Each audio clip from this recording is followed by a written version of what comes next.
with you.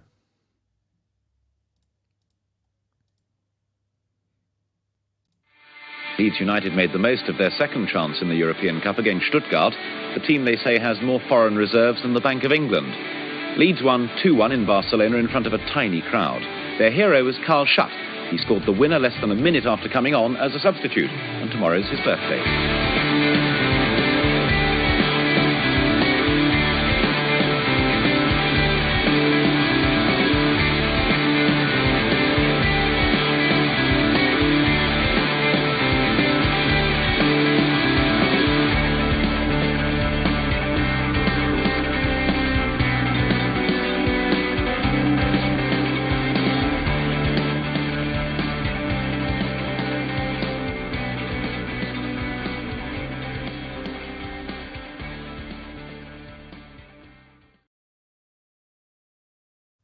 Hello, good evening, and welcome to episode 170 of the Talking Shutt podcast. And we're back in 3D, in flesh. It's been a while, hasn't it? Literally a month, I think, to get us back. We are only a threesome tonight, as Mike's not here, unfortunately. He's away at a gig, not committed to the cause, don't worry. Mike Not done it for a month, and then he still can't be asked to turn up. But anyway, yeah. So we're back That's for why episode... we call him the bastard. The bastard. Back for episode 170. Obviously, we're live on YouTube, Facebook, and Twitch. And Facebook's biggest Leeds United Facebook group, All Leeds Aren't We. So if you're on Facebook and you want some Leeds United news and chat in your life, go and join that.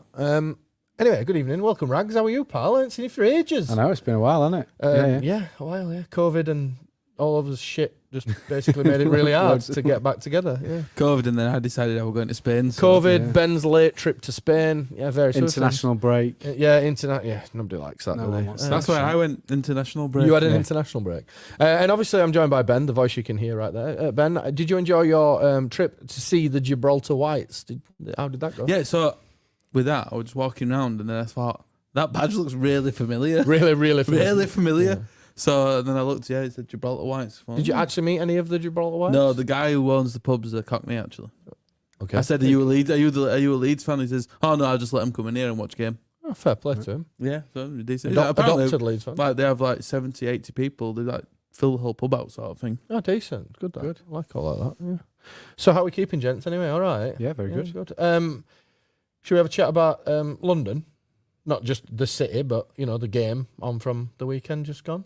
May as well. Yeah, let's talk about it. We've come all this way. So. We have. We've met back at Kelly's Bar at Ossett, which is nice to be back, to be honest. It's like a home away from home. Tottenham then, this weekend just gone. And I think that we're going to get into quite a few debates about this because I think we sit slightly of differing opinions about certain things. So it'd be nice to kind of chat them out. But in the run-up to the Tottenham game, there was much just rumorous that Rodrigo and Rafinha were missing. Raf with an illness, which we're going to call the shits, and Rodrigo with a sore foot that he's been nursing through for a bit, and it got worse on international duty by all accounts. It's all through Twitter, through Saturday or Sunday, and you're thinking, like, you've seen all that, and I'm thinking, I really hope that's not true. Yeah, I did a bit. Because, you do get it sometimes, and then someone posted an account that put the Leeds team out, and then like they've not got it wrong all season, and that's when I thought, oh fuck, we're fucked here.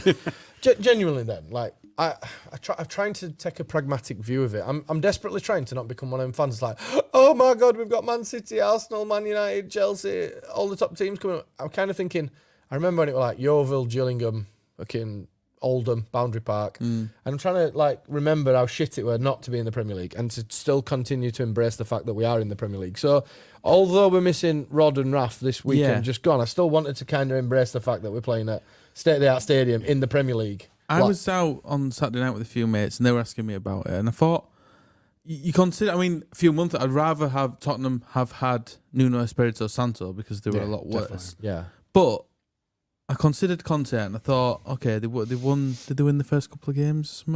Yeah. But they played Vitas Arnhem, didn't they? It's going to take time for Conte to play Spurs. No, Spurs to play the way Conte wants them to. Yeah. And I thought that would play into our hands. Yeah.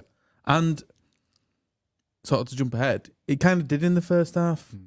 I thought we looked like Leeds United and they looked like Tottenham. Yeah. And there was something I was listening to today on it that it was like Conte knew that he couldn't match us for 90 minutes. Yeah. And us going in at 1-0 at half time was kind of a catalyst for them to say, right, we need to step up now. And then it kind of worked for him. Do you? So do you think that was planned, that they were just Not playing so not much with energy planned. in the first half? Because I don't. I think we caught them off completely on the hop. No, yeah, not so much plan that's what the game plan was, but that they then had to change because of the situation of the game that we were 1-0 up. Because they definitely changed it. They changed everything. And he's obviously, I think their half-time talk certainly put a rocket up a few of his arses, and we saw a different Tottenham side in the second half. And obviously, I think Conte showed probably what he was about in that game. But I definitely think I don't think that will have been kind of like their game plan though. No, I think we were desperately unlucky against a team who on the day just had better players. I think that's what it boiled down to, that we lacked a bit of class. No, I'm on about in the second half. I thought first half we were better. We were by far the better team. In the first half, it kind of worked perfectly. Yeah, I mean, even the whole sort of setup with the sort of 3-on-3 at the back with Cooper being a spare man. Yeah, Calvin Phillips, I don't think anyone will do as good a job on Harry Kane as Calvin Phillips did in that half. Yeah. No, when I said he did not get a sniff. What I meant was that in the second half they managed to change it and make a difference on the game, and we didn't have the players to come off the bench to try and change it. Does that make sense? Yeah, exactly. And to go back to kind of your previous point about like kind of how we felt going into the game, that's exactly how I felt, because you still looked at the team and especially by the time at half time, you're going, that's a great performance. And, players have come in who you maybe didn't feel, like, look at Gelhardt, for instance. It's his first Premier League start. It's away from home, but he was brilliant. Took it in stride, didn't he? Exactly. So, but what you would do is go, well, was a real opportunity here against a Spurs side that has struggled for form this season. And you look at that team and go, oh, it would have been better if Rafa was playing. It would have been better if Rodrigo was fit, Bamford was fit. Because if we'd have played the way we did in the first half with those players, we're probably more than 1-0 up at half time. And that's a big difference between 1-0 up at Spurs and 2 or 3-0 up at Spurs at half time. I'll be honest, it did cross my mind during the first half. I've got a mate, like a good mate of mine who's a Spurs fan, and we were like intermittently dropping odd texts between each other. And the one thing in my mind was, yeah, great. Before we scored, great. We're having loads of, our press is killing them. They can't seem to play out. We're getting loads of chances. And I just in the back of my head thought, I'm just not sure if we've got enough goals in the team, because up until then, Dan James had not yet scored. Harrison's not been, replicating his best form, and we're asking a 19-year-old to spearhead the attack. So I kind of thought it'd be a set piece or, a goal essentially like we got. But I always thought that we'd not be able to score more. We got wide really well and into them positions, but the only way we was going to score was the way we scored. Yeah. Because you're not going to put one in up high for someone to head it. For Joe Gelhardt, yeah, exactly. Like nearly a dwarf. Yeah. And it was going to be a ball between keeper and defender, and someone tap it in sort of thing.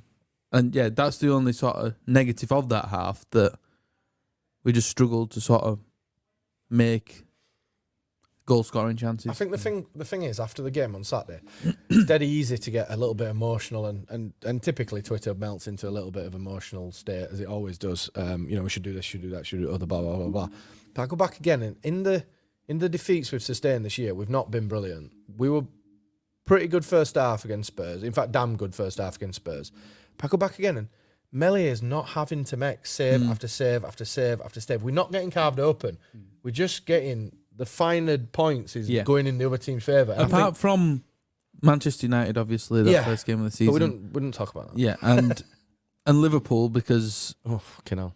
And Liverpool, City, Chelsea are going to be running away with this league. Apart from them two games, I don't think anyone's really battered us. No.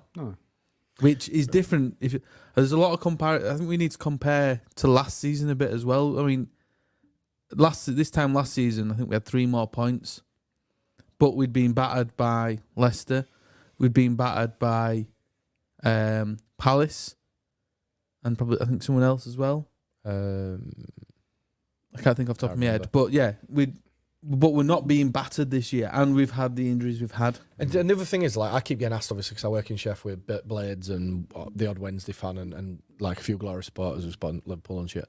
And they always go, oh, you're in trouble this year. And although the table obviously would make you feel a little bit uncomfortable looking at it at the moment where we've sort of perched, I still just feel like particularly the Leicester game and the game against Spurs, we're going in the right direction and we're getting better performances out of individuals. So Jack Harrison looked much more like himself on Saturday, getting at Emerson Royale. It caused him some grief, to be fair. Yep. And then you look at that and you think, Dan James, the jury's still out, but he's starting to show encouraging signs, I feel. He just needs an end product. But with both them players, and I guess because of the injuries we've had, if a player gets a settled sort of run in a position, and it's going to be hard because obviously Rafinha plays on the right, and then it's going to be James or Harrison on the left.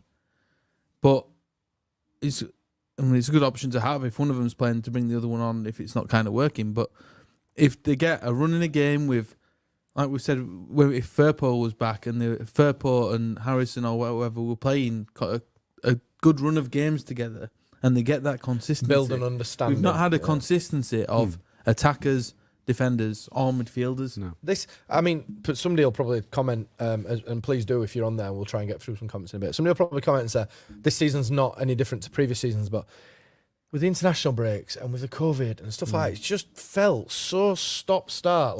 In my head, I'm still thinking, we've only just started Premier League season, when that's not the reality. We're quite, we're 10 games in, but it's just been stop, start, 2 weeks for the international breaks, a week for this, a week for that, a Sunday night game, a Friday night. It's just I feel like we haven't been able to get into the swing of things. Yeah. And the way that Marcelo sets team, he tries to play players into form. He's notoriously done that throughout when we're like screaming his heads off going, you can't play him again, he's out of form desperately.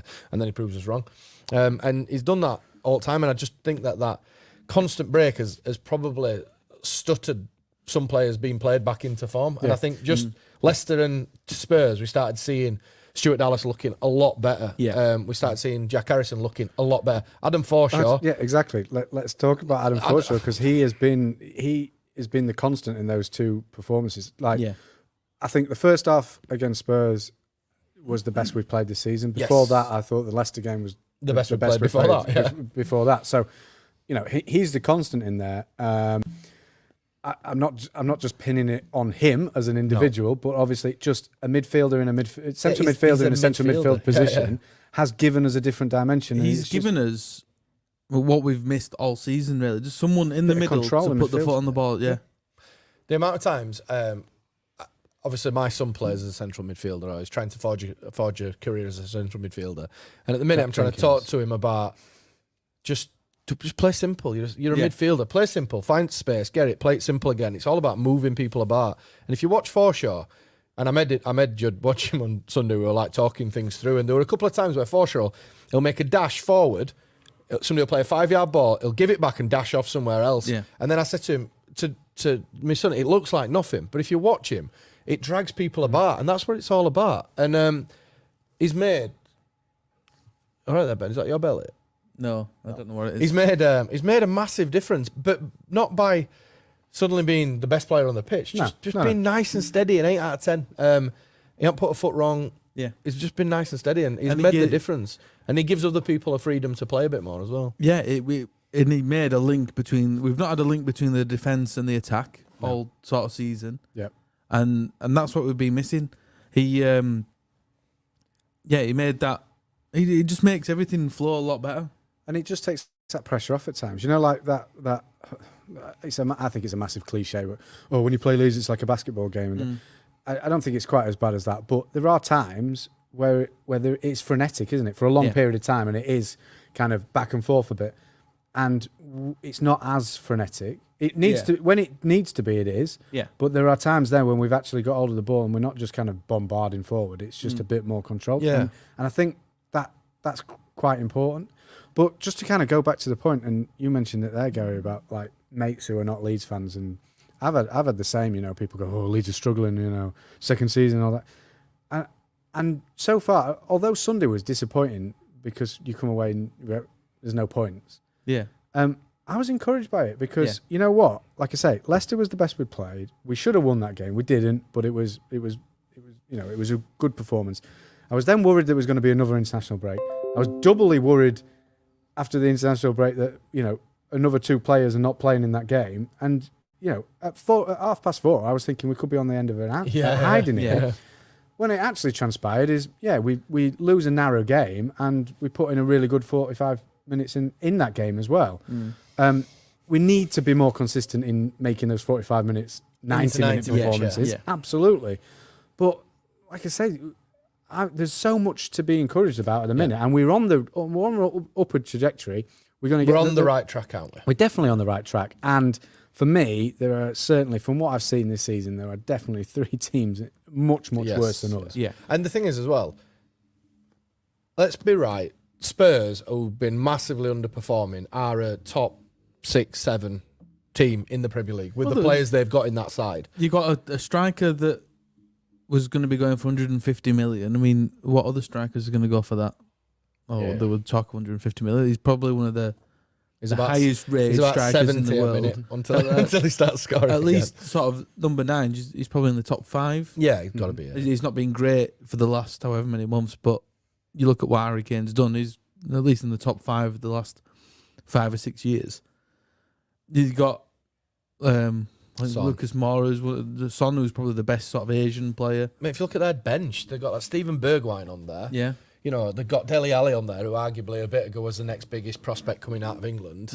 Granted, he's not anymore. And, I was disappointed come full time because it'd just be nice to have hung on. But they get a lot of luck with the second goal. I mean, it comes off at post and falls straight to Reguilon's foot, and he can't miss from there. But again, I did see a bit onto it, like, I don't know how anyone can put any blame onto anyone for that. The first goal, I would lay a little blame at Meslier. I don't know why he's rushed out. He doesn't have to go out. But as well, there was nobody marking Højbjerg.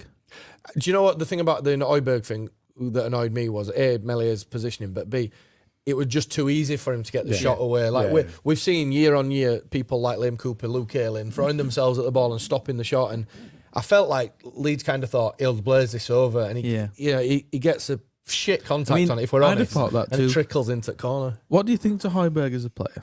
I don't think he's anything like what was punted at our friend here, Raggy 606, pitching him against Calvin Phillips. I think he's shy. My mate's a Spurs fan and he doesn't rate him. So he's a little bit of a thug, innit? He's there, a bit of like nastiness in their team. He like cuts about the place, kicking people and playing simple, basically. That's his but Andre Mariner doesn't think so. No, you see, as we discussed on the weekend, if Andre Mariner, it fits in with what I'm about to say, was a rower, it'd be shit because he'd only be able to go around in circles because he can only lift one arm up. And on the Sunday, it was the way in whichever Spurs were playing, to be honest, because it got to a point where it's just one of them again. It's just like laughable with how inconsistent fouls were and stuff. And I mean, I thought we'd got away from that, especially in the Premier League. It seemed to sort of start really well, but then it's kind of sort of dropped back into shy again. A usual sort of the big teams get. I mean, so I suppose a big team now. I don't know. The thing is, despite how crap they've been, as soon as they land Conte, it becomes a massive wank fest like they were on Sunday. Sky became Tottenham telly for a couple of hours. Like that, which I can sort of understand. I think Conte is if you're looking for a football manager who's gonna be one up there in the last sort of 5 to 10 years, you look at Conte. I think Sunday's game won't be the Spurs that you'll see under Conte in 10 games. They'll look a different side entirely. I think that what they got was a little bit of luck.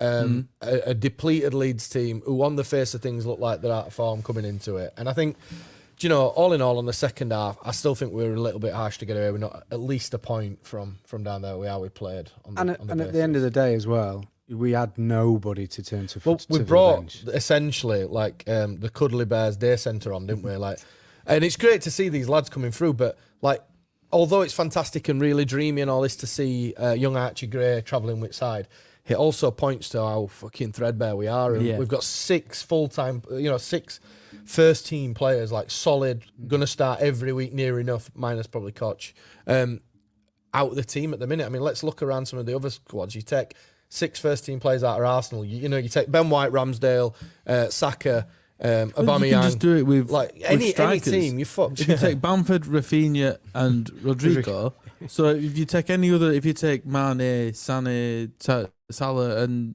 whoever Firmino out of Liverpool, if you take Ole Gunnar Solskjaer out of Man United, well, the fuck's they now. get That's better. it. Rudderless. Yeah. Rudderless. But yeah, you take 3 of the best attackers out of any team. Yeah, they're struggling. Yeah. And they're going to struggle. Right, so let's start that. Joe Gelhardt then, first Premier League start. Really nice things, been screamed and shouted at for ages. David Lostow, sorry, I've just seen that and I'll come back to it. Martin Tyler must be a Spurs fan. He's a massive Man United fan. Yeah, It's the worst kept secret in the world. I did something with someone who worked for Sky once, and he said he is literally the biggest Man United fan you could possibly come across. And a bit of a whopper. Anyway, back to Joe Gelhardt. Obviously, we've seen what he's done in the 23s. He's now kind of evolved from being a 23 player to he's a first-team player. Mm-hmm. And with that comes a bit of risk because he's suddenly gone from playing 90 minutes for 23s to now he's playing like 45, he's playing 60, he's not actually getting the games that he was getting before. But how did you rate his debut? He smacked to me a little bit of a kid who has got that little bit of like, I don't give a shit about him. It didn't seem to bother him. Didn't phase him at all. No. Didn't phase him. Plenty of confidence without being arrogant with it. You know what I mean? Like he doesn't. He's got that ability to run at players. He's got that ability to take players on. But he's not gonna. He's still a team player. Yes. He's not gonna be. I'm the superstar here. All eyes on me. But on the flip side of that, he's not afraid to go. You know what? I'm just gonna have a boss from here and have a shot. And I think if anything, straight away, we kind of struggled to get him into positions where he was going to score. He didn't have a clear-cut chance all game, did he? Every shot he made and that's himself. not a thing on him. It was just, no. I guess maybe how Tottenham was set up, they were quite defensive in a way. With the sort of 3, the 5, it was quite a bit of a 5, especially in the first half. It was at times as well. It was like a fluid Klitsch, Gelhardt, false 9. Got to feel sick and maybe that. as well that I don't think Klitsch had the best of his games. No, I agree. Which, if Klitsch was playing how Klitsch plays, it makes a lot of space for Gelhardt, but I think Gelhardt maybe had to do a lot of that work I'd as well. be very interested to see now Gelhardt up front and Rodrigo behind him. Yeah. And just say to Gelhardt, you stay through the middle, let Rod do the linking of the play, and just get yourself on end of this. Just be a little pest. And do you know something? Going into the Brighton game, we'll talk about it in a bit, that's how I'd line us up. Yeah. I would play Gelhardt through the middle. I would play... Rod back in there, I'd drop Click out, and I'd play obviously Raf in there. It goes without saying, but we'll talk about that in a little bit. Any other mentioning dispatches? I was joking on Twitter about Diego Llorente just literally popping up everywhere, all over the pitch in the first half. The only thing that I've got a little gripe about Llorente is sometimes it's just that one pass too many. Oh, I touched too many. Or that one pass that you just think, what the fuck are you doing? Yeah, but I like that. I like a bit of mental. No, it is good because when it comes off, you get that ambitious pass, and you think that's fucking brilliant. But when it done, you're like, oh, we're fucked here. Yeah. Steve's just said on YouTube, after 12 games last season, we were on 14 points and we just lost 2-1 against West Ham. We're not far off last season's form. Our next game was the 5-2 win against Newcastle, and we'll obviously comparison that to Brighton shortly. I'd also like to shout out, especially for the last 2 games, really, Pascal Struijk. Yeah, listen, Yes. Who's turned into Pascal Maldini. He's arguably, for me, becoming the standout player. I think he's the player of the season so far. I agree totally. And do you know something? He is the one that I'm excited about Gelhardt, I'm excited about Greenwood, I'm excited about all them other players. But he's the one who just gently, quietly, behind all this like song and dance about all these players, just going about his business and looking better and better every game. And I'm really pleased for the lad. Let's face it, playing left back for Leeds is not an easy tainted thing. position. And he's let's face it, a centre half. Especially against Leicester, he was fucking brilliant. I'm not being funny. We saw, and we'll talk about Junior Firpo in a minute because he's on his list. But we saw Firpo come on. I'm not for 1 minute going to question Bielsa, but I am. He's not been out. Yeah, but I don't mean in the literal sense. Like I will question him, but not in the literal sense. He's been out for a few games. He's had an injury. Oh, yeah, not on Firpo. He needs minutes, and Bielsa chucked him on in a game where the It game kind of chucked him in the deep end. The game was turning, and he chucked him on, and I thought, I'm not sure about that. But again, he is God. I'm not questioning what he's doing. I'm just saying, I'm not sure. Well, I'm going to question what he was doing. Onto that. Why did we go back to the back four? Push Calvin. Yeah, and I guess Spurs were coming on top, but I think sometimes you just got to hold I think weather it out. Yeah, But do you think that? Do you think? And I thought about it. I totally agree with maybe you. When in hindsight, I'm saying this, but I thought as we said earlier, the three sort of man marking things with Cooper as the spare was working really well, and yeah, these players are going to make chances because they're some of the top players in the world, Sons, Kanes, and whatever. They're going to make something. Sometimes, and if they'd have scored a good goal, I think sometimes you just have to hold your hand up and say, all right, that was good. What we did do, we jumped first. Yeah. Do you think, though, that he tried to...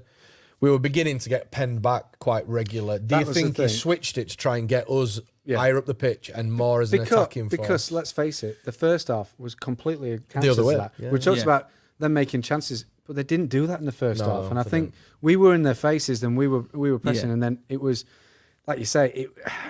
I can understand their players, if they turn it on, 1 to 11 are better players than ours. So they are going to automatically, and they did start creating chances. There was that good Melier save that put it onto the post from Kane. There was a couple of other chances that they started creating before the goal. We were beginning to get penned back, and we were getting penned back. It does look a bit knee jerk for them to score, and then we do that, and then it didn't work. No, but that is a bit of hindsight. If we'd have carried on and we didn't make that change, we would have been screaming, "Why didn't you make the change?" Yeah. So, it's an awkward one. It is. Just before we move on to our next talking point, a big shout out to Rod Tate, who's just messaged us on Facebook saying, "Evening lads, I'm back. I'm sorry, I've been in hospital, having a few ops due to cancer, but all good now and back to see you every week." So. Yeah, all of us send our love to you, Rod, in your recovery, mate. And it's good to see you back. Hopefully we can bring a moderate amount of entertainment to you on a Wednesday evening. Right, so post the game on Sunday, I've got a new mantra now. Is no Twitter after defeat. That's my new mantra. Don't go on there because it's fucking terrible. And I certainly don't comment because, again, it's even worse. See, it's good. I like that sort of... that's what I prefer to play the early game on Sunday. Because then it's NFL Sunday, so right. See, I don't watch that. Straight, you can watch NFL. Phone goes to the side, apart from watching your fantasy thing, right? But yeah. How are Cleveland Browns getting on? Are they even in league? Or? This franchise, mate. So no one gets relegated. Right, okay. So you know what? I don't even know how the Browns are getting on. Come on, lads, help me out.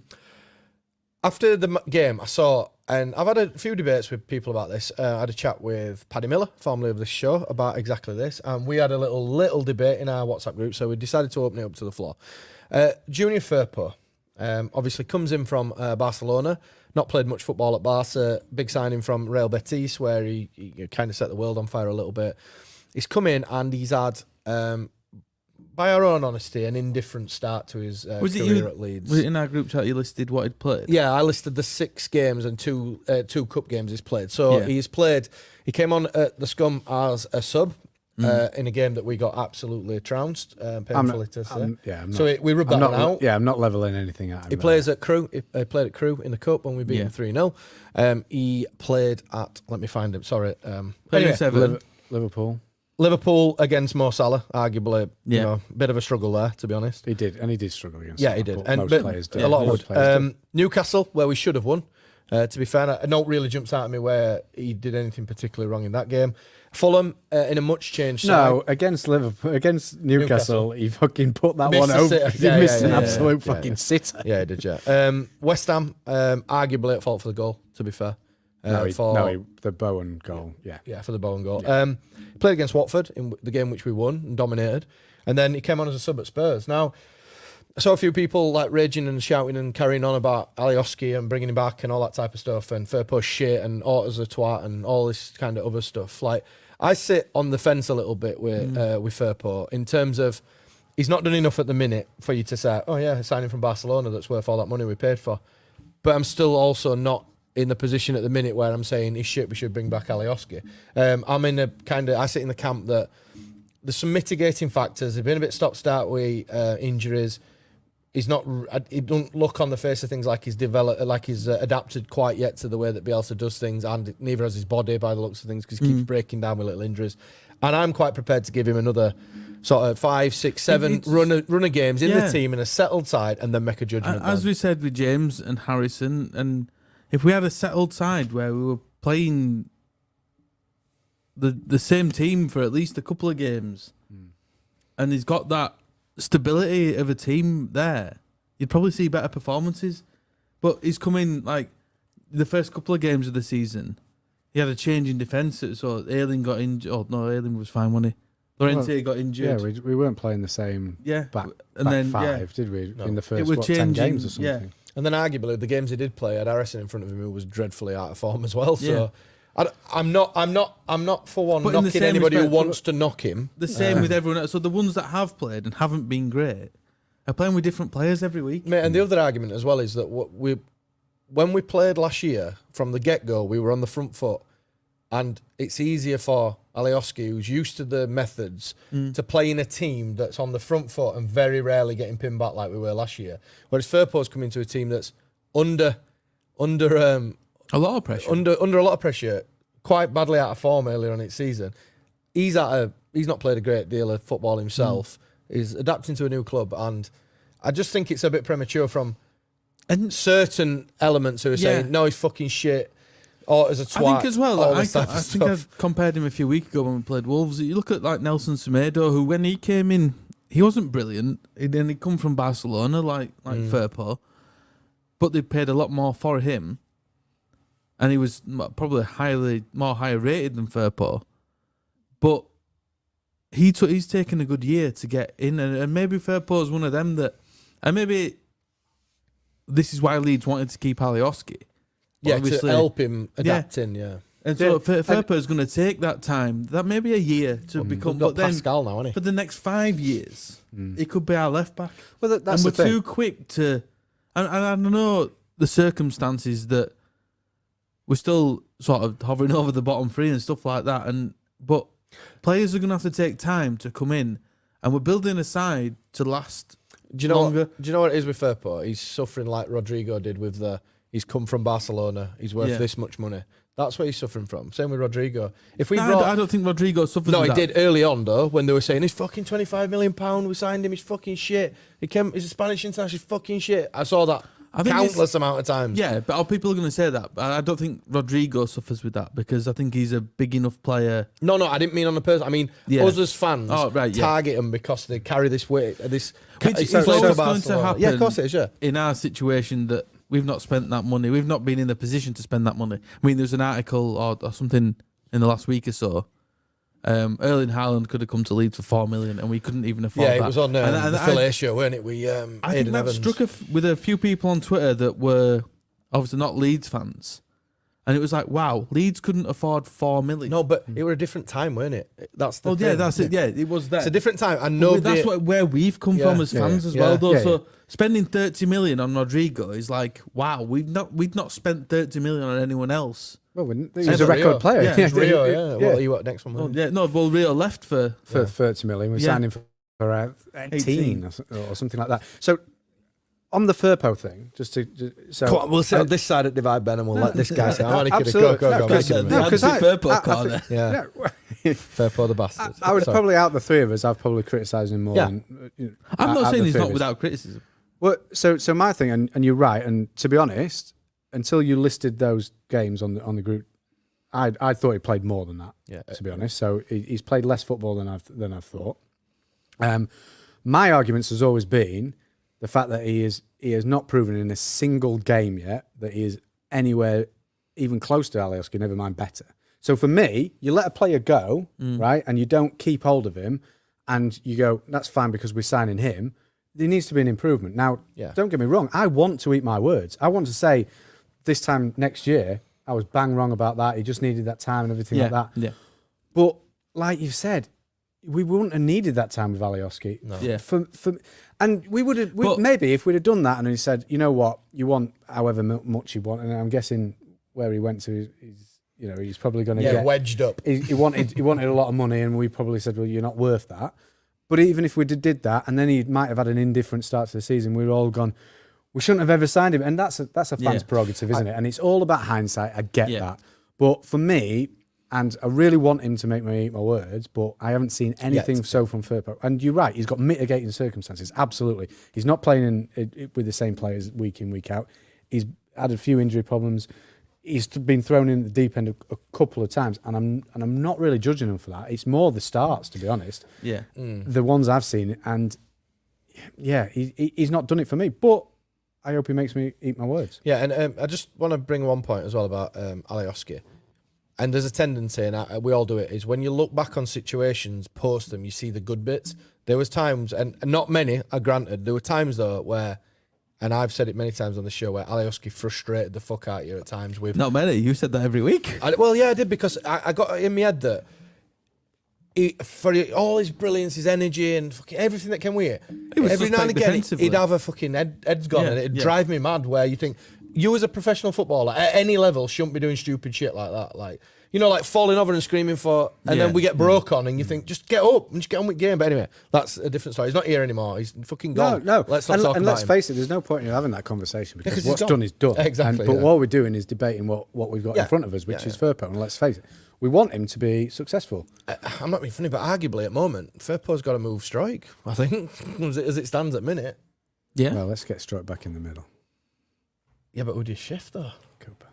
Yeah, but do you know something? I know there's a fair. I think he's done a great deal wrong, to be honest. I think again he becomes a lightning rod. Him and Tyler Roberts. And Tyler Roberts deserves the lightning rod, to be fair, because fucking hell, I'm done. But everyone has their, in a perfect world, everyone's fit starting line. Yeah, of course. And for me, it's Llorente and Stroke at the back. Well, I said at the beginning of the season, long term, this is the season when we start to phase Cooper out and we bring Strike in, and Coops becomes the sort of good captain that he is as a squad player. But maybe having a captain, someone like Cooper in the side right now, when there's a lot of it, he's a senior player and someone who we probably could just need to rely on as a leader. And he's dependable. I'm not saying he's rubbish. Yeah. But no, but I'm not saying he's rubbish. But I'm saying my two starting centre halves, if everyone's fit, is them two. Right. So off the back of the Firpo, I then saw, and I have seen today, a fair bit of abuse for Victor Orta on some of his deals that he's made, and there has been some questionable ones in there. So I actually went to have a look back on the signings that we have made since Victor Orta came in. Now, the sort of mitigating circumstances, I eradicated the 23s because we'd be here forever, because we found loads of kids to flesh out the 23s when he first came in, which was obviously a business opportunity. With stuff like buying people for the 23s, there was of sort of little value. I mean, how much did we pay for Struik? It can't be minimum amounts, yeah. And look what we've got from that. Yeah, exactly. We're doing something like Gelhardt, that. Greenwood. You could bring people, you bring loads, you bring 20 in, but if you get 2 or 3 from that, it's worked, hasn't it? So let's have a little look, and I just want no on the first team players. We discussed this earlier. I think we need to go a bit deeper than yes or no on the first team players. Okay, let's go deeper then. What you've got to remember is where we were as a club. Yes. And what we had to work with.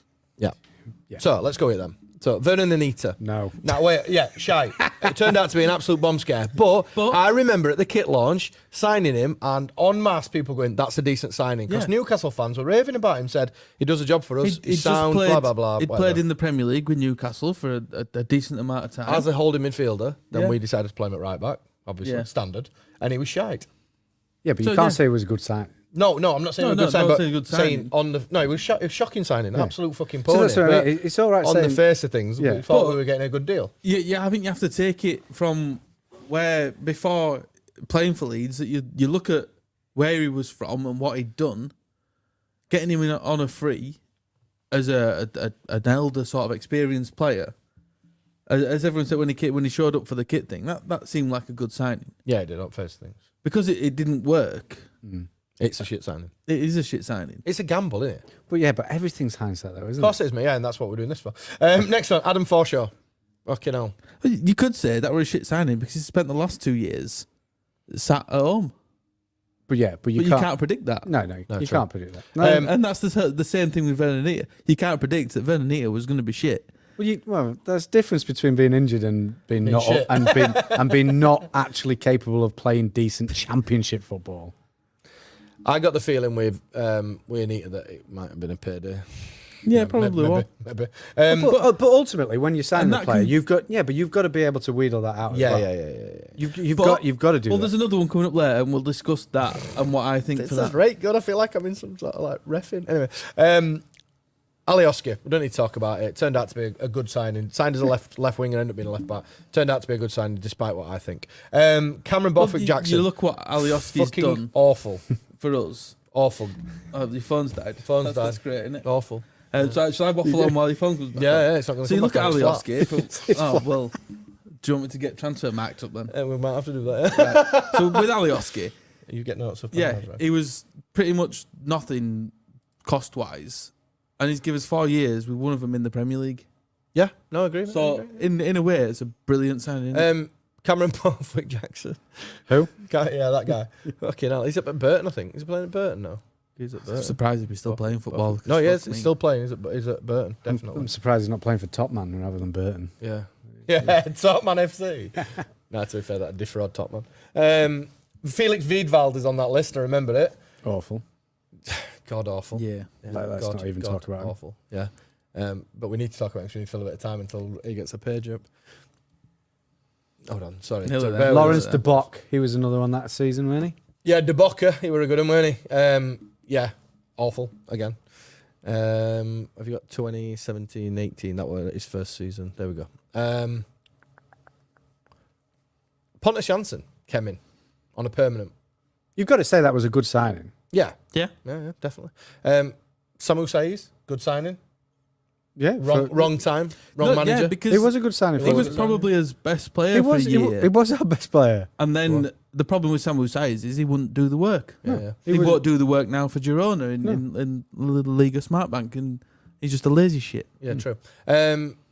Lawrence de Bock, we had a brief chat about him then, just didn't work, did it? He But you see, like you look at the Lawrence de Bock one, and played in Champions League, he played in the Champions League. He was in the Belgium squad, in Belgium's golden generation squad, Yeah.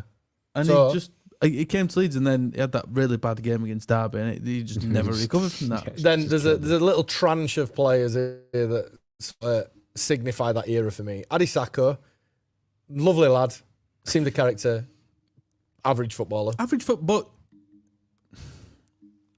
I'm not defending Hadi Sacco here because some of the things he did were awful. But you look at what we had to do and the money we had. So we spent 1.5 million on him. Yeah. That's all we had. We couldn't attract a Helder Costa at 15 million. No. Yeah. And we had to work with what we had to work with, sort of thing. Mateus Klick, good signing. Good signing. Can't argue. No, you can't. Played an absolute vital role, and I'm sure he'll bounce back again. J. Roy Grott, a child in a man's body. No comment. Pavel Chipstick, wow, horrendous. See, there were a lot of rave about him, but He was shy. was he one that? And I guess there was many of these that just couldn't cope. I'd put Grot on that.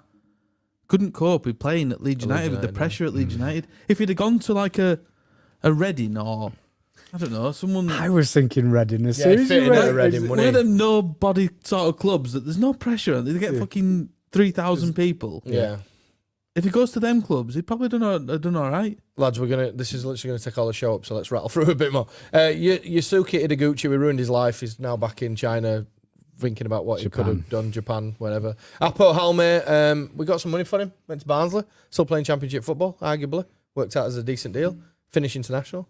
Caleb Akiban, doing bits now. I saw him get linked with someone. I remember when everyone thought Kellebecky were going to be like Chris the Wood's replacement for Chris Wood, yeah. We've talked about Felix Wiedwald. Usain Boy, let's not talk about him at all. Best player in the world. Madji Gomez, we got him we got him from Liverpool under 23s and sold him to Doncaster, so we made a little bit of money off that.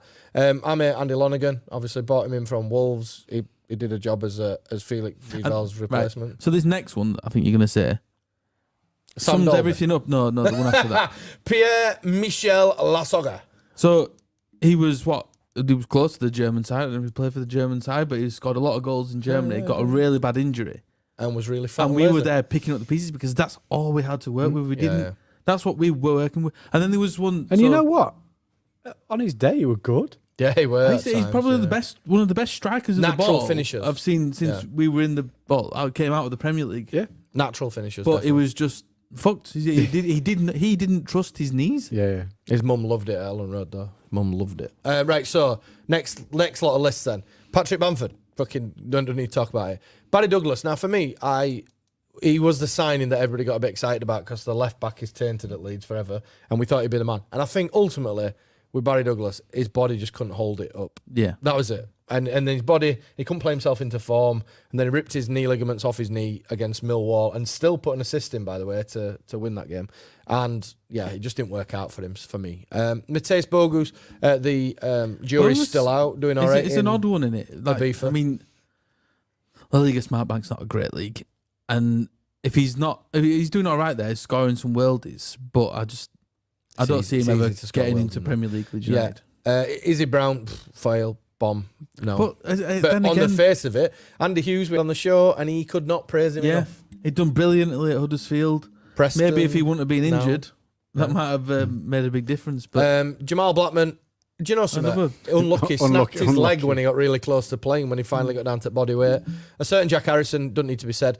Leif Davis, he's moved on now to Bournemouth. We never really saw him. He kind of became a bit of a I would try to player. watch for him. I watched a bit of that game. He did all right. He's doing all right for Bournemouth. Yeah, I didn't really see much. He didn't have much involvement. Lewis Baker likes to celebrate when he's 27 years old playing for under-23s up at Thorpe Arch, so we'll rub him out. And then we've got a few contract signings, stuff like that. On to the next season then.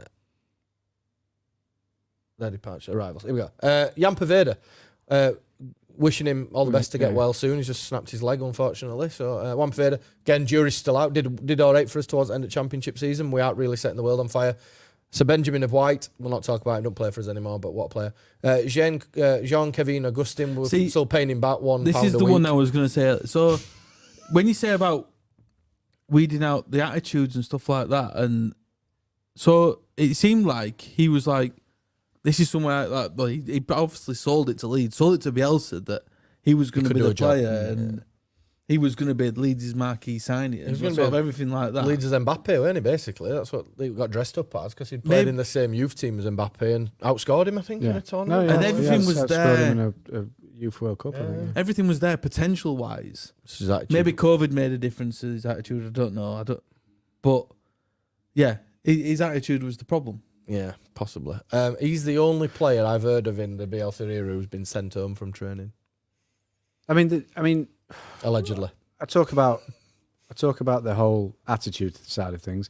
His signing, I think, was a bit rushed, wasn't it? Yeah, it was a January thing. It was. And Nketiah had gone back. Yeah, so there's less time to do that, but like I say, it's all. I mean, again, if you're director of football and you're doing the transfers, you are going to get judged on this. Yeah, and like I say, I think overall, Horta's done a good job. We missed one from the last year actually, in Kiko Casilla. Yeah, we did miss him actually. Let's not even. And that's in hindsight, but on the face of it, Real Madrid's goalkeeper. Real Madrid's second goalkeeper. He's obviously he didn't play a lot, maybe only once or twice in the Champions League, but a Champions League winner, multiple Champions League winner.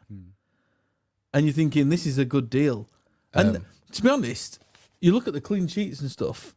Yeah. He had a good run for us. On a side note, I think he's pretty much packed up tools because Elche trying to send him back. Yeah, but yeah, he had that the few bad mistakes and then the really bad one against Derby.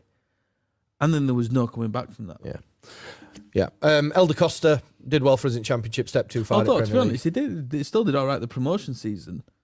Until he got banned. Until he got banned and then Melee took his spot. Simple as that. Elder Costa did well for us in Championship season, got us promoted. Did well last year. Premier League a step too far, I think. But yeah, did all right in spells last year. He did well to the start. He didn't do well. Did all right. He made some good contributions to goals that were quite needed. He scored quite early on. Yeah. Fulham, scoring Ellen Road against Fulham. His problem was, he plays on the right, and once Rafinha came in, he just gave up. He'd given up before that. Yeah, I'm not having that. Like, Championship season, absolutely. He was still a bottleless chancer, but he was. But every time you say that, I have that commentary in my head. Bottleless get. You should have sent him off. Yeah, I mean, look, everyone knows what I think about him, but he's. He didn't have a good season last season. At all. And there was a time, I can't remember what game, but he came off the bench once and he genuinely looked.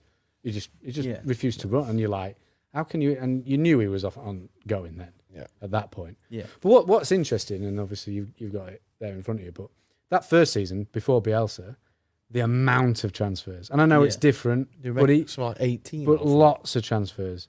obviously Bielsa comes in and it's a completely different, it's more focused. And even that first season, you're talking about still in the Championship, we've still got the same amount of resources. Yeah. But we're not throwing loads of mud at the wall and hoping some of it sticks. It's much more kind of focused and Bamford, obviously we sold Roof, but no. Do you know what is interesting? I'm just looking at Ronaldo Vieira. Well, no, it is interesting. They're looking at 1920 season there. We actually paid out no money for anybody apart from Liam McCarron, which were like 70 grand or something from Carlisle. If you look at the departures in the same season, if you scroll down, Ben, we go down. Should be running total. We brought in £27.3 million in outgoings. So business wise, if you're looking at that spreadsheet, you'd be quite happy. Move on to next season then, mate, and we'll start wrapping this up because a lot of them players now have kind of proven a point. So Rodrigo from Valencia, beginning to look like the player we thought we'd signed. Still think he needs to be doing it on a consistent basis week in, week out, but we'll see. Diego Llorente looks like a great signing as long as his knees can stay up front. Rafinha is shit. Nobody should sign him. Robin Koch, broken a bit. Who knows? We're not sure. Melier, fucking... we don't even need to discuss it. What a signing he's been. Although his distribution has waned quite substantially. And then the season just gone. Dan James, jury's still out a little bit, but I do feel like we're going in the right direction. Junior Firpo. Into the Costa category. Yeah, same thing. Jack Harrison beginning to play back into form. Christopher Klassen likes a clanger for 23s, but we can't really judge him on just that. On that, I saw that. I mean, I didn't see the 23s game, but I saw a bit of that on Klassen about sort of people getting a bit kind of worried of him. But I think Melier was very much the same with the 23s. Yeah, he made some clangers, yeah. And it's probably as I say, I've not watched a lot of the 23s. Does the team change quite a bit? I'm guessing if Cresswell's been in and out with first team and stuff like that. Hey, it's all about consistency, innit? And I think the difference with Klassen though is some of them are goalkeeping errors, nothing to do with like the goalkeep technicalities, like Melier spilling shots and taking too many touches and stuff like that. But again, fucking he's a young lad, he's developing. Like, let's give the kid a chance. So anyway, we will leave you to make your own decisions on what you think in terms of one big one.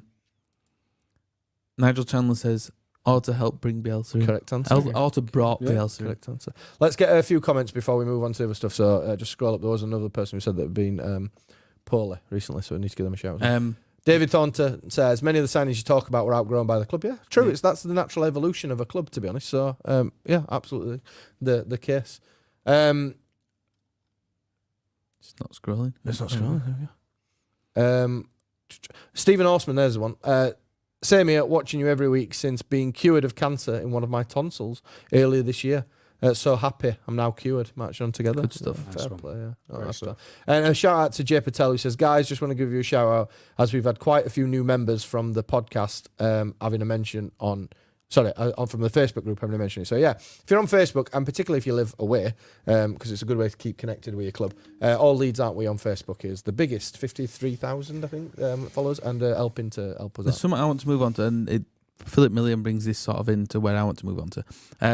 I'd signed Swift in January. Shall we do some sponsors and then talk about Swift in January? That's a good idea. Let's do that, yeah. So one of our sponsors, the guys at The Athletic, the home of Sir Philip of Hay and the Phil Hay Show. He's got an article out this week saying it's becoming increasingly clear that Leeds need to act in the January transfer window. And it's a little bit of uncharted territory, really, this, because it's kind of been a novelty for January where us as fans have always been like, let's do a bit, but the club have always been a bit staunch and don't like doing business in January. Because of Kevin. I guess, anyway, it kind of leads to where I want to go. Got Kevin PTSD. How many times has this changed? So, obviously, we needed a centre midfielder. And we got this guy, Adam Forshaw, seems like this new kid. It's new guy. New lad, Adam no Forshaw, beard. yeah. No beard, that's what's done it, mate. But a few less teeth. I mean, I think we will get another centre midfielder at some point. But if we can't... Well, yeah, you've got Lewis Bate behind him, and Stuart Dallas can play there as well. If they stay fit, Jack Jenkins. And we can't get the player that we want in January, don't do it. We leave it till the summer. Yeah. How do you feel this year? I am increasingly of the same opinion of Phil Hay because he has said this, obviously writer of The Athletic. If you want 50% off an annual sub, just go to athletic.com/talking shutt. The home of the very best worldwide football writers. But what he said is that this season is very much what we've got, we hold, and then we build again next season. And I really am getting that feeling now. But I do feel that the league position might force our hand in January Maybe a little so. bit to do at least some business. If I was to ask you a question now Go then. of what position do you think we should strengthen? Tyler Robertson's position. Which So is the Subs bench. the plus 8-10 sort of Yeah. attacking midfielder. Yeah, that's where I'd and strengthen. that's the area, especially in the last 2 games, that I think Would is benefit from. concerning me. Yeah. Klitsch wasn't very good on. I think he had one sort of good game against Watford, maybe. Mm. And yeah, Roberts is just not. We cannot rely on Roberts. Maybe if he goes out on loan or whatever, and he gets another chance, I don't know. But I don't know what the answer is there. He's giving me Costa vibes now. And we're seeing a lot of in the last sort of couple of weeks, a link with Ross Barkley. Yeah. I just don't think at he's got Chelsea. the work in him. No, yeah, that would be my worry. I mean, we saw him. I guess Plus, he was a lot younger. He's when got to he get past Tongi and Brownie, hasn't he? Yeah, he He's could. got to get past, and Well, Pewey. yeah. Got to pass them guys but first. He was a young player who could, and maybe it's a bit different now. Warnock could have set up his teams and with players that he knows and likes, and that's how Neil Warnock is. He couldn't get in. He was supposed to be this brilliant young player. Mate, Couldn't get in that team. let's be honest. When we got him, he was ripping it up for Sheffield Wednesday, yeah. and we basically rang Everton and said he's better if he comes here. And then Warnock played him left back or some shite. And then you look at his loan at Villa last year, and he was brilliant for a month or 2, and then he just disappeared off the Blows face off of a the boil earth. of it, doesn't he? He plays every now and then for Chelsea, which I guess is a good thing. If Tuchel's playing you, you're doing all right. But I don't think, and maybe he proves us wrong if we get him, but I just don't think he's got it in him to be the Bielsa player. That we want. Yeah. So we'll have to keep an eye on that one. But anyway, back to the Athletic. So there's loads of really top articles on there, not just football either. If you're into your other stuff, NFL, all that type of stuff, there's loads of stuff on there. And like I said, we can offer you 50% off an annual subscription with /Talking Shutt out there. Some good articles in there. That one particularly about January with Phil wrote post Tottenham is quite good. Looking forward to this coming weekend then. Brighton, no win in 6. But a little bit of a bogey ground for us. And Potter always seems to find a way to get a victory against Leeds. I didn't realise they'd not won in 6. I thought they were doing all right. No, no win in 6, but they have had a couple of draws in there, so it's not all terrible. But no win in 6, yeah. Hopefully, if we've got Raf and Rodrigo back, Yeah. That'll make a Bamford? big difference. Is that Right? the key? Bamford ain't going to be back, is he? I don't want him to be back, to be honest. Yeah. We've only seen him in last day out with Cocky. and they were training On together, training weren't pitch, they? yeah, just doing a bit of nice light movements. Yeah, and that. he's not gonna Let's be not rush him back, because if we lose him for another 2 months, then we'd be in a bit of a pickle. Yeah. Especially coming into them run of games that we've got, which is like City, Chelsea, Arsenal. Yeah. That The thing is, horrible you run look there. at you look at the next 2 games because December's horrible. Horrific. And we've got to start picking up some points in these games. They are the ones that you would target. But in a very Leeds type way, you wouldn't be surprised to, and I fucking hope we don't, because it's going to be a long drive back from Brighton if we get beat on Saturday. But you wouldn't be surprised at all, and with the way we go about things, that we get beat by Brighton, fluff it against Palace and somehow stumble to a draw, and then get 6 points from the next 4 games or something stupid. It's kind of a Leeds way of doing it. But Do you know we've not scored at the at the Amex, in the last 3 times we've been there? yeah, and they've always been pretty dour games as well, from what I remember. It just seems to have a way to be able to stifle us. So it'll be an interesting tactical game on Saturday. How the teams set themselves up against each other. To be really honest, so there's any injury news on there, Ben, on whoscored.com. What are Brighton good at? Brighton are good at stealing the ball from the opposition, Yep. coming back from losing positions, Okay. which we're really bad at. Yeah. When we're Lately. winning, we're good at like giving it away. Protecting the lead and defending set pieces. I'll be honest, I'm going to stick my neck out online here and say that whoscored.com don't put much work into this. Leeds as a style, take long shots. No, well, It's Rafinha Rafinha, does. innit? It's Yeah. Rafinha. It's literally Raf, that's it. Rafinha Yeah. and I mean, yeah. How I'll many, put a little maybe asterisk. Joffrey at the most, weekend. most of our goals have been Rafinha from outside This the is the box. next one. Attacking down the right, Rafinha. Yeah. Playing in their own half. Yeah, the back forwards passing it amongst each other. And they're quite aggressive, yes. Yeah, so looking down to the Amex at the weekend then, lads. Line up. Who do you take out? Who do you put in? Who do you not risk? How do Brighton play? They play with a 5? They play with 5, mate. Yeah, 5-3. A 3, yeah. 5-3-2. So No, I you'd imagine really, we'll I be do three like at that back. left back, Cucurella. Cucurella. He was at Barcelona. So you'd imagine then if they play two up top in Maupay and Trossard that we'll go for a three at back. So the three at the back then, Rags, who would you have? Obviously you wouldn't have Cooper, but probably will have Cooper. No, it'll be Coop. Yeah. Cooper, Struijk, Struijk, Llorente. Llorente. Happy with that. Yeah. So who's your left wing backish type? Because it's a left wing back, I'd go Dallas. Okay. Dallas, Right wing Calvin. Oh, I'm stumped now. Who's Who playing are you right? going to play right This wing back? is it. though? I think it'll be. Unless you go Dallas on Do the you know right wing back and Lads, Firpo on the I left. think he'll go Firpo. Yeah. I think he'll go Firpo purely because we've got to drop Struijk back into that back three. I think I don't want Calvin in that back three on this weekend. No. No, I don't think it needs to be. No, me either. What about then the sort of attacking side, the attacking element of the team? It's hard. I mean, obviously Rafinha will go on the right, Without, nailed on. and I think if you're playing Firpo, I'd go Harrison, just because I think they've got a bit of a Big friendly thing. yeah, Connection. and I think that could help either of them. And then you bring James. Obviously, I think he's a bit harsh on James. He scored at the weekend, but you can bring James on to add a bit of pace. I'd go with that. And then, as we said earlier, Joffrey and Rodrigo.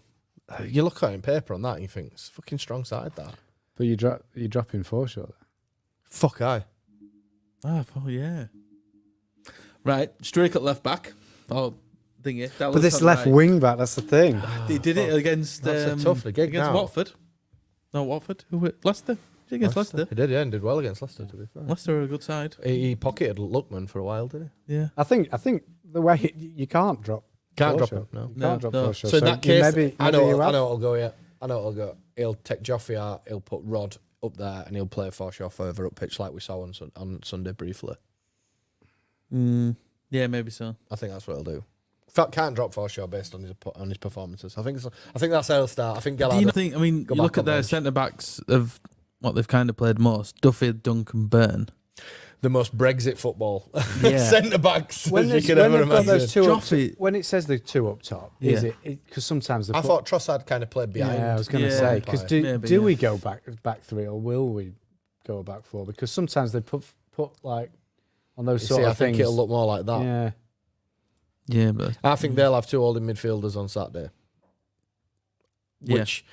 Which it's kind of tabooing it at your own ground playing two holding midfielders, but it's a Leeds team who can run. And for there is, days, I mean, so. they played 4 times 3-5-2, and then you've got 2 at 4-2-3-1, and then you've got loads of other formations and played once each. So So I I tell you guess what, let's see what happens come Saturday. they're quite fluid. yeah. To be honest, fluid. nowadays our team can come out an hour before, and I still haven't got a fucking clue what formation Yeah, we're playing. true. To be really honest, and Digital Wilson, we love him, but Jesus Christ, the graphics don't help either. I'm sat there going, why is he playing there? Or I how's that don't think they know, to be No, fair. they don't. To be fair, right? Bob the notes. The stream you had a bit back up. So yeah, I think the best way to sort of cap this bit off is to bring back Raggy's predictor. We have butchered. Raggy's predictor. Pressed it a bit too early then. Yeah, I'll finish talking now. No, we can put comments up. I'm not sure whether you want me to bring this segment back, Gary. No, I don't. To be fair, I'm ready. I'm ready for Because- canning it. If I'm honest, because- Shite. Because someone, yourself, is quite heavily behind. behind. But listen, I can go home knowing I'm bottom of Raggy's predictor, but I've still got my pride intact. I haven't bet against Leeds like you bastards. Well, let's see. Don't You look got a too point against Arsenal where you went 3-1 Arsenal. It's just because I said 2-0 got it Fucking hell, right. Rag. So, well, the stats never lie. Just to recap, I got 3 points. Nobody else got a point against All right, Leicester fucking 10 shits. because I went 1-1. No one got any points against Spurs.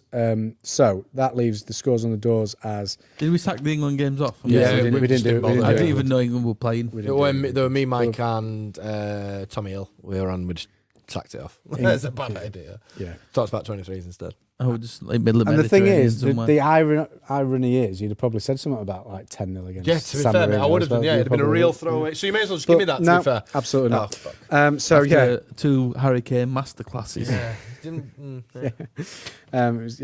he's back. he's pretty good against Postman. Yeah, not yeah. Calvin Same with Phillips. The Ears accountant. Cups, Harry Maguire. What a knobhead. Anyway, So Mike's still at the lead of 13. I've made a Dramatic romping recovery. Yeah.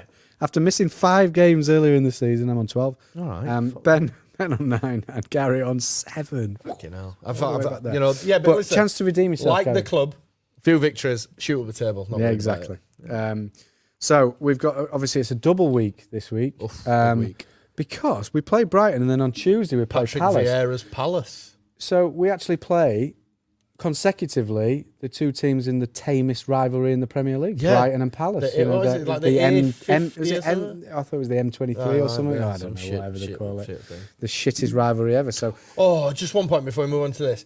By the way, to anybody who's a Spurs fan out there, I would fucking love the time that my manager had to create an atmosphere in a multi-million-pound state-of-the-art stadium. So Oh, I yeah. had to chuck that in there. It just Yeah, yeah. came springing into my mind. what, after being 1-0 down? After and being 1-0 down, and then you and 2-1 having up to and you create, still having create to... an atmosphere. Shite. Anyway, Yeah. sorry, Rex, back to you. Just before we do some predictions, just Palace. to talk about Palace a bit, I thought the way they'd go on, like I suppose they're a bit further ahead of us now because of the last, but before last couple of games, we were only like a few points away from them. Yeah, and the way I they think were going on, it was like, oh, they're the best team ever. it's and that thing again, though, isn't it? Where Patrick Vieira is a Premier League legend, and Yeah. rightly so, as a baller, he was incredible. And because he's back in the game, everybody's desperate to talk him up. And they had a decent start, but it's not looking amazing. It is pundits and media in the Premier League knee-jerking. Yeah, Let's face it, the first couple of games of the season, selling Grealish for 100 million was the best thing ever because it gave Dean Smith a big pot, war chest. A war chest. Look at these players, and war because they won the chest. first 2 games or You see- whatever it was. you see- This is the way we do it. He's bloody at Norwich now. You see what Dean Smith fucked And up they're- on? One though. Well, right. But what I'm saying is they lost 5 on the bounce and he's Yeah, gone. yeah. You know what I mean? It's just knee-jerk Do you know all what? the time. If you were a Norwich fan, if anything stung or shouted more that the club are preparing for promotion and a bounce back up, it is appointing Dean Smith. Well, you think that, but and I thought that, that's why I was surprised that they'd sacked Farker because it looked like all along that the plan was to go back down, and then he'll bring you back, and you do that for a few years, and you build and build and build or whatever, and make some money out of it. But is Dean Smith just Dean Smith going in and winning that first game? And I can't remember who they played. But Southampton. it's a relegation 6-pointer, maybe. That's a good Fucking result. dicked us. And he's done all right, hasn't he? He has, mate, but again, I think Right. it's an element. So you think he's going to turn it around at Norwich? I think it's an Maybe element not. of new No, manager I maybe bounce. don't think they're going to be good at. They have the players to do that, but I think you have to admire. And I say this kind of Hold on weirdly a fucking admire. second. Where's that Here fucking we shit go. out of the week Admire list? the Norwich board for actually thinking, well, no, we'll go for this because they weren't going to stay up with Farker. Mate, do you know what my opinion of it is? They were done with him, but to change it and to think maybe we can stay up. Mate, But- I think that's fair it's not play that. to try It's and not say that. For me, it's not that. But why would you change it otherwise? didn't they offer Lampard the job? And he fucked him off. Did they? I don't know. Yeah. No, Yeah. mate, all it is with Farker, So- it's a face-saving exercise front board. We've lost however many games. Right, he ain't good enough anymore. But we'll get the next best thing who can get relegated with them, bring us back up. Dean Smith. Yeah. And they went after Lampard, and it's only because he turned him down. Didn't tell And him. then they realised What Dean Smith did though, that he fucked up. So like, if I'm playing FIFA and I'm going to leave for another club, I release a few of my best players and then sign them for free at the other club. Yeah. So really, what he should have done is released Buendia, not Mings, 'cause he's shit. and got it back to Norwich. and then took him back to Norwich on a free. Anyway, sorry, we digress. So should we do some predictions then? predictions for Brighton. Brighton and Palace, yeah. Yeah, well, we're starting off with Brighton. Okay, mate. Mike's not here; he's in the lead. I'm next, so I'll start. Mike did send a text. Did he? Let's have a look. Yeah, What's he he did said? actually, yeah. He I think he said 17-3 to Brighton and 37-1. 2-1 Leeds at Brighton. I will go in that as well. I'm going to say 2-0 Leeds. Ben. I'm going to go 2-1 Leeds at Brighton. It's just the bogey thing. I think they'll score. Gary. 3-0 Leeds. Good away day. for you, 3-0 that, Leeds. Good away day for me and Iwan. Yeah. Then on Tuesday, quick turnaround. Palace. 8:15. What a fucking Yes. shit time. Yeah. I'm guessing it's to do with. I'm guessing Amazon will have 2 games on that day. I don't and think Amazon have got any. I'm games sure this it's year, Amazon. The Amazon weekend. Maybe, isn't it? maybe. It's Who's a- going first? They Do you went want with the Rags? Amazon weekend because it's on a Tuesday, mate. Black Friday on a Wednesday. Well, that's Since it, when innit? did Black Friday become a week, by the That's it. way? No, well then you got Cyber Monday after Cyber that. I Monday. bought my good lady wife a pair of air straighteners for her birthday. She knows about them. She's got them. And a Ninja air fryer in this Black Friday on Wednesday. Cool. It's been a right money spinner. Save some rate cash. Thanks for that. Maybe it's the big thing that they'll do it after Black Friday, the Amazon Day, and they'll be like, "Oh, buy a Prime for this and get the Premier League." Yeah, maybe you're right. Actually, Yeah. And Leeds have had to put a brand new box in apparently. For Amazon. Well, it looks like there were some pictures today of what looks like a hastily built box type thing, which I'm guessing is for TV because it's a weird position. I don't. Do you know, an element of me don't really like that we're having to fucking hastily build things for things. I don't like that. No. They can edge off it. Anyway, sorry, Rags. Back to your predictor. Palace, Gaz, start with you. I fancy us to win 2-1 against Palace. 2-1. Ben. I'm gonna go 2-0 Leeds. I'm also going to go 2-0 Leeds. What did Mike say? 17-3 Palace. Yeah. Mike said 2-2. Desmond. I had to explain that other day to Arj, I didn't. I had to explain it to a nearly 13-year-old who didn't have a fucking clue Desmond Tutu is, so it didn't really help, to be fair. But So we win the next 2 games. That puts us on 17 points. And to comparison, that's level with Manchester United. Brilliant.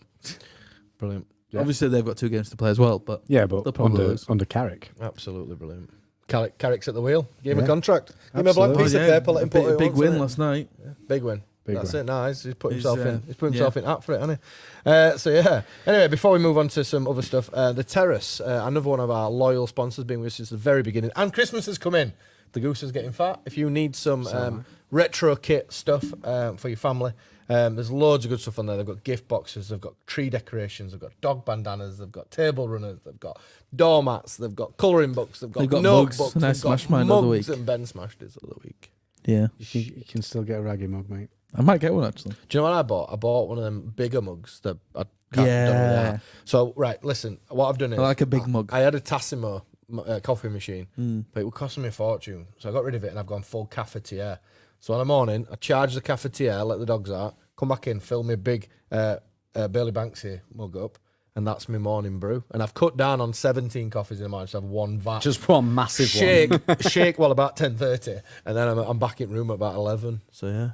The Terrace, yeah. So go check them out anyway at theterracestore.com. Loads of top stuff on there. And they've had an announcement today. They've signed a new 3-year deal to run the merchandising for Bristol Rovers. So congratulations to Carl, Paul, and all the team down at there, literally ripping it up. So big thanks to them. Shit house of the week then, lads. We'll segue over to that and start looking at wrapping this game up. Shit out of the week. So, You shit can house tell of it's the week. been a month. I'm so rusty with this. I know, mate. I'm just as bad. It doesn't help that the notes are all out of order on my phone slot. But anyway, shit house of the week, the award for those who have eternally annoyed us in a week. I've got a bob in there, COVID, the reason that we've not been together for so long. So my wife and my son got COVID, 10 days lockdown. We had a 2-day grace period where we got to go and see fresh air, and then my daughter got COVID. So then she got locked down for another 10 days. So it's been 20-odd days of... Shout out to my niece who's got it now. She's Yeah, shout out to literally Ben's been niece. locked in a bedroom for the last sort of 4 or 5 And days. if anybody's listening my to this mum's back... got it at the minute as well. Yeah. If anybody's But listening back she's to this and alright have got the with vid, hopefully you're asymptomatic and everything's gravy for you, and life will return back to normal.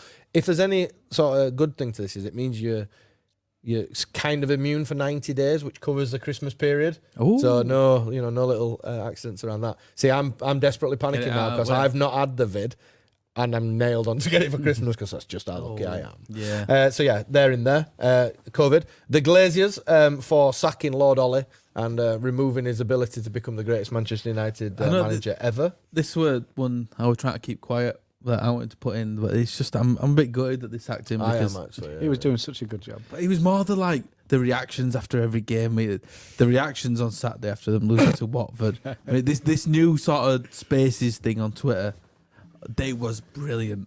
Absolutely brilliant. I was just literally sat with Ralph were there, sort of just looking at me like, what are you doing? And I'm just sat literally giggling at this space. And I think there's one, it's becoming a bit famous, I think, is a guy from Huddersfield called Johnny. It's from Halifax. Is it Halifax? That same shit ill place, isn't it? Yeah. Still Calderdale, isn't it? Yeah, shithole. I've actually known Johnny for about 20 years. All right. Yeah. Yeah, well, he's fucking hilarious. Do you know something? He's actually a really nice lad, but he's probably bordering on busting some sort of a blood vessel with being a little bit overpassionate, to be fair. But yeah, I've known him for a while. It's a good lad. And then you've got a load of others that just were piping in as well. It's great to just see them in that sort of place. Yeah, but the thing is, it's not a fucking place, is it? They spent like $1 billion or whatever. That makes it even better. Yeah, no, it's $1 billion. It is hilarious, but it's even more hilarious how they're so detracted from reality that they feel like they're being hard done to because a club legend couldn't win anything. That's what fucking makes me laugh. But that's another part of it. As soon as they lose, so have they lost to City, Liverpool, and Watford? I tell you what, also, and it's I'll get the green and gold out. They're all becoming Norwich fans. I tell you what is also kind of cringy and a little bit hilarious is how I saw a statement on Twitter saying over there, Luis Enrique could be the next Manchester United manager after being endorsed by Ronaldo. He's a fucking player. Get back in your bastard box. Yeah. You don't have any sway in anything. Run the fucking doggies like you're meant to in training. Kick the ball in the net on a Saturday. Butt the fuck out. But that's what they've become. Yeah, it's mental. You look at the people that are sticking their oars in now. Like you've had Schmeichel today saying get Steve Bruce, and other people are saying this and that. Love that. It's all just funny, innit? Did you see Rio though when he said he'd make a great director of football? No, Rio? Yeah. And they went, would you stay? And he was like, yeah, I think I would. And Jay Comfrey went, well, who would you bring in then? He went, I don't know. Joe Cole. They bring Joe Cole in. That's your job, mate. But like, who would you put as the manager, they're mate? literally living off. I mean, and I guess, I suppose you got Schmeichel and Neville, but like there was that sort of 90s era, and you don't hear anything from them. They kind of keep quite quiet. And you've got the sort of second half of it, which is Ferdinand and them people that are talking now. But they're just making it even better for everyone. Yeah. But people start believing stuff because of it. I'm going Sir Alex, caretaker till end of season, and I'm going Pochettino in summer. No, I don't think. I think Pochettino said he's not interested now. Valverde is the new Booker's favourite this afternoon. Yeah. Right. Well, I mean, Zidane said he don't want it. Fucking why would you? Why would you? Why would you? Well, that's it. You've got to. I mean, we're not turning into a Man United podcast, but Definitely not. you got to go to that club. You've got to deal with people like Ronaldo. Well, it's a terrible signing for them in the end. Yeah. Fernandez. Yeah. I mean, he digs him out of a hole, doesn't he, Ronaldo? But he's just carrying his ego about, man. He's painful. Like, I cannot like the bloke. I've never liked him, and I dislike him even more now. I appreciate him as a good player, but he's a problem, man. He is a problem. You know, you go in there and you go, But that's it. he's a problem, and he's got too much power. And you get that, and that's it. So the players have got more power than managers. So manager's never going to win anything. No, exactly, yeah. And No, then I've heard other stories as well about like.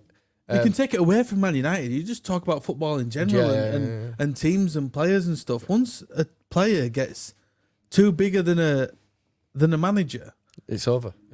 and you're not going to get anywhere until that player's gone. True, mate. True. Absolutely. So, other one. I bobbed in here Sky for their football production at minute. It's boring and dated, and it's the same clickbaity type comments, throwaway comments by the same people week in, week out. I think it needs rubbing out and starting again. It's bad. It's bad. I think it's as bad as it's ever been. I think a lot more people now just aren't watching any of the Sky. I don't watch any of the build-up now. I listen to Radio Leeds with Popey and. I mean, I don't mind it on Johnny Buchan and Co. But that's it. I don't mind it on. I quite like if Micah Richards and Roy Keane are on. I think that's a good talk. Yeah, they have a good laugh and stuff like that. And some of the stuff's quite good when they get into the sort of deep. But then like Leeds versus Tottenham, and you've got Jamie Redknapp just waffling on Robbie about Keane. shit. And then Graham Souness. Yeah, and other than the sort of the main ones, and I like listening to Carragher and Neville as well on like a Monday night and stuff. That they talk sense, and you've got a continuity with that. They're not just there spouting off. But even going to Martin Tyler, it's time for him to retire. He's been a good servant to the game, but he's terrible. Terrible. They just regurgitate the same shit. Same Like news. Sam haven't we? Matterface and stuff like that, yeah. Anyway, we've proper digressed.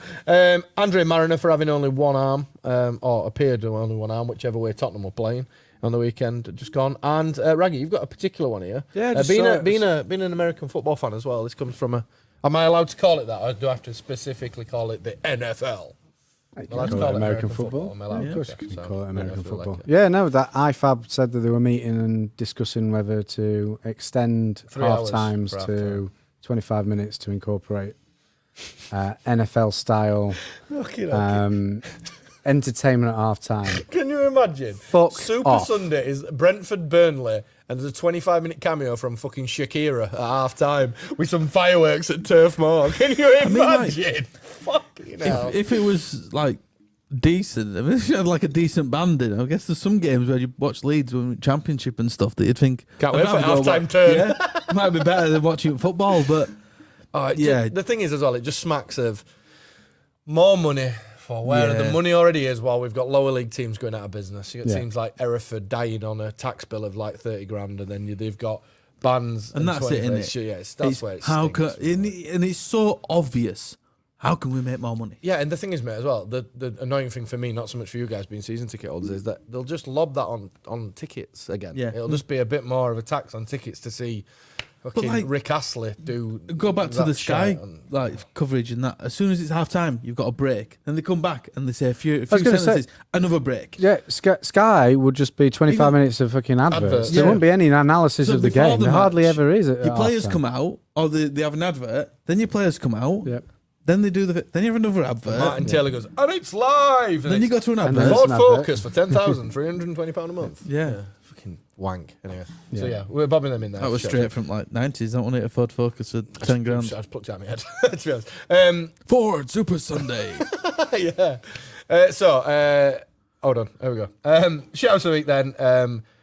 The Glazers for tracking Ollie. IFAB for wanting to put Shakira on Ellen Road in the 25-minute thing. Sky Production for being dull. COVID for ruining my life for the last month. Andre Mariner for only pointing in one direction. And we ran off on a bit of a tangent. Who are we giving it to this week, lads? Who do you want to give it to? It's got to be scum, hasn't it, for sacking Ollie? Because Yeah, they shouldn't do that. It's not fair. He's a club legend. They should treat him with the respect he deserves. Exactly. Also, He needs to give him some Mulder. time. Why did they put a big and massive illuminous sign saying "Welcome home, Ollie"? He ain't died. He ain't been And lost also, on Everest. and also, That's it, you know what I mean? and also, going back to the Sky thing, why did Sky put a clip of the outgoing video that he'd done at half time At of, the the, half-time, of yeah. the fucking Yeah. Leeds They were Spurs game? trialing the 25-minute entertainment. Bobbing Ollie on a to be honest, Well, actually, I would pay to watch Ollie cry for 25 minutes, to be fair. It was quite nice to. So Leeds have just scored just before half time. We're on a high, and then you've got Ole Gunnar Solskjaer crying Crying. because he's leaving Man United. He's being sacked by Man United. That would just like top that. I got a telling off my wife on whenever Man United played Watford, because I was sat playing on FIFA on my new PlayStation. I bought a PlayStation 5. Oh. Go on. And I was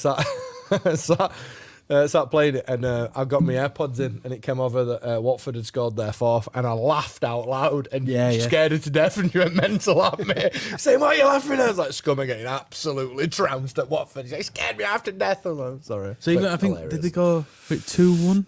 Yeah, it went 2-1, and then they. And I put then 3. I put it Slabhead 3-1. got sent off, And then all I did, I think it was every group chat just put 4. What you say? What are you on about? 4. I said just 4. And it was just Amazing. quality. So yeah, And we can't really laugh because they beat us 5-1, but it's fucking Yeah, but brilliant. it's even funnier because we're not an entitled group of people. Yeah. They are. So yeah, that's why it's hilarious. So yeah, the Glazers are shout out of the week for the reason that we have just discussed. Let's start beginning to wrap up. It's been really nice to get back in 3D versions with each other, not being worried about cross-contaminating. I've been proper excited for it. Yeah, it's been good. It's been good to be back. And a big thanks to everybody who's tuned in and left their comments and stuff. Apologies if we didn't get to read out your comment, unfortunately. Big thanks everybody who's tuned in. Don't forget, you can come down to Kelly's Bar on a weekend and have a beverage with us on a Wednesday night if you wish. We are looking at bringing back the very world famous Christmas quiz. in what guys that'll In a be. spider-free There's a zone. spider-free zone. So whether we do it live down here at Ossett and get a few people down here, or whether we tune in again via Zoom, just get drunk in his bedrooms like we did last time and talk about spiders, we'll decide a bit later to the time. Before we completely disappear, just to get a few last comments in for anybody who's in there. And again, a big thanks to Jay Patel for looking after us over on the biggest Leeds United Facebook group, All Leeds Aren't We. Go join that. There is one that Jay's brought up. Have you Diego seen Martinez. Diego Martinez. Yeah, James Mooney's come out and kiboshed that on Twitter, so it's totally not true. No comment. So there you go. But I guess in a way we're gonna have to start thinking of that conversation. I'll be honest, I think, and I spoke to Jack Wakefield today, pal of mine, I think that this will be Bielsa's last season. I think this is it, to be honest. Not quite prepared for it, but I think this is it. So we'll have to see. Anyway, before we disappear, we need to hear from our final sponsor. Christmas is coming. It's time to get the man in your life a below-the-belt groomer, and you can do so via our friends at Manscapped. Drew Vuvuzela has been in touch with us this week and said... I'm just trying to see on this email if we're allowed to say about their... that one that it says don't talk about. Yeah, but I don't know. It doesn't say a date on it. But there's going to be some Black Friday, Cyber Monday deals. Yes, so get yourself over to Manscaped. They're on every big social media bit.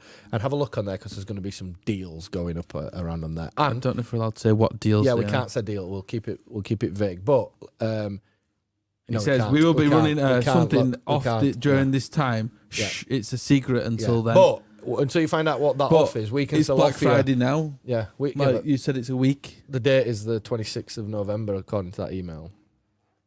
Right, so on Friday and On Friday and on Monday, there's going to be some really important extra deals. But But don't forget, we can offer you with Shaving Shut 20% off and free shipping to anywhere in the world. So if you're the man in your life lives across the other side of the world, you can order him an acca trimmer while you're in England or wherever you live and send it to him wherever he might be. So, what more could you ask for? Free shipping as well. So, yeah. So you can shave your balls on the Falkland Islands. So you can shave your balls on the Falkland Islands with the penguins.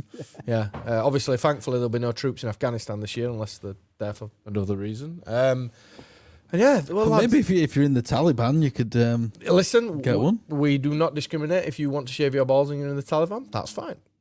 Just to make most of our discount code and free shipping. Are we promoting the Taliban? No, we're not doing that again. We did this before. We're not doing it again. No, we're not promoting the Taliban. We're definitely not promoting use anything. our balls. Discount code. Shut up. Right. And that's the end of episode 170. Like I said, it's Christmas coming up. Yeah. You could buy one for family members, Shave your turkey. for yourself, and mainly family members. It's a good present.